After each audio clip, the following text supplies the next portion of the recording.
Hello and welcome to Professor Pedrero's Math 2250 Applications of Powers of Matrices, section 6.3. So last section we learned how to diagonalize matrices, and other than just doing them for fun, some people want to know what use they have. So we're going to talk about the uses of diagonalizing matrices, and we're going to see them on some small examples. We're going to show how you can use them to find the powers of a matrix. And then we're going to show how you can use them as a transition matrix and solve predator-prey or population migration problems. So I think it's fun to find eigenvalues and eigenvectors of a matrix, but it does actually have some uses. Remember from our last activity that if we have a diagonalizable matrix, if he's n by n, then he has n linearly independent eigenvectors.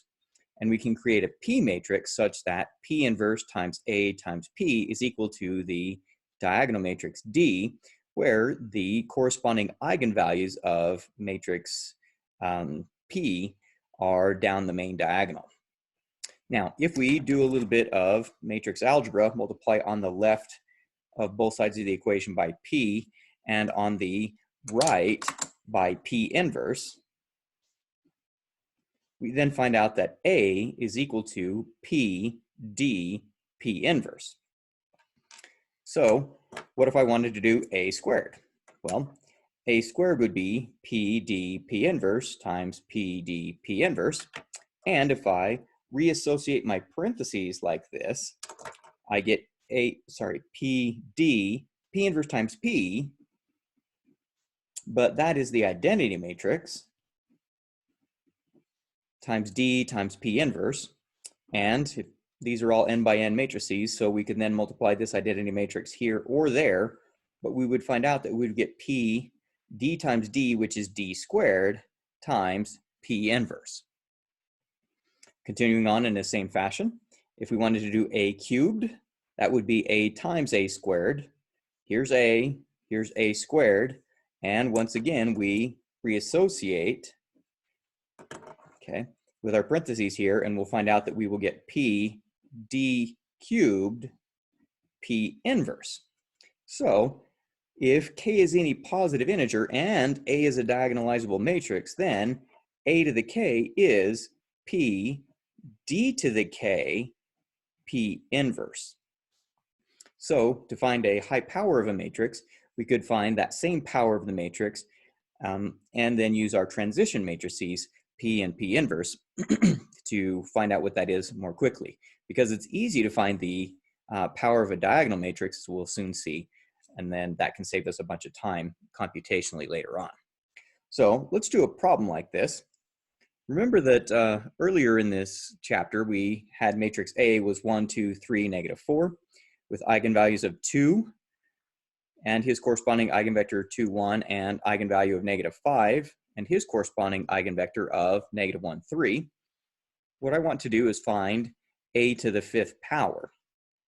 Now, if we make the P matrix be 2, 1, negative 1, 3, remember that we saw that P inverse AP was equal to the diagonal matrix D that had the corresponding eigenvalues down the main diagonal. Okay, and so if I wanted to find A would be P D P inverse, where this is that D matrix because he corresponds to the order we put the columns in, the eigenvectors from our original matrix. And then using what we learned earlier, we could then find out A to the 5th would be P D to the 5th P inverse. And so instead of having to multiply this by himself 5 times to get A to the 5th, I can do simply this. So P matrix is 2, negative 1, 1, 3 as rows. The D matrix, since he's diagonal, that's pretty easy, because if I do rows by columns, it's just going to give me 2 to the 5th, 0, 0, and negative 5 to the 5th. And then I would need to multiply by P inverse, which we found back in the previous section here in chapter 6, is 1/7 times 3, 1, negative 1, 2. So let's see what that gives us. Well, 2 to the 5th is 32, and negative 5 to the 5th, let's try that. 5 to the 5th is 3,120. So, and he's negative there. So we'll have 2, negative 1, 1, 3 times 32, 0, 0, negative 3,125. And the 1/7 is a constant, so I'm going to bring him all the way out front, and then we'll do 3, 1, negative 1, 2. Now here's where I get a couple of students that make a mistake. We can't multiply these two matrices together because we have to multiply in order, okay? Order matters. So let's see if we can continue doing this guy. So we've got 1/7. Let's see if we can multiply here. So we've got 64 plus 0 is 64. 0 plus 3,125 is 3,125. 32 plus 0 is 32, and 0 minus 9,375.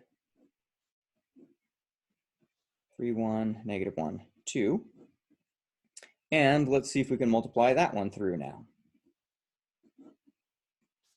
So we're going to have 3 times 64, which is 192, plus 3,125. 192 is 8 less than 200. So if I add 200 to this, I would get 3,325. But subtracting 8, we should have 17. Okay, so, oh, whoops, I did that. So we did this, and that should have been a minus. So my apologies. Let me try that again. So 192 minus that. So let's just go ahead and cut the chase. So 192 minus 3,125. That should have been a minus 2,933. Good thing I caught that. And then 64 plus 6,250 is 6,314. And 96 plus 9,375 should be 9,471. And then 32 minus that should be negative 1,800. Sorry, negative 18,718. And let's just see what happens when we divide each of those numbers by 7 because of the times by 1/7 out front. I get negative 2,674 for this position. 1,353 for this position.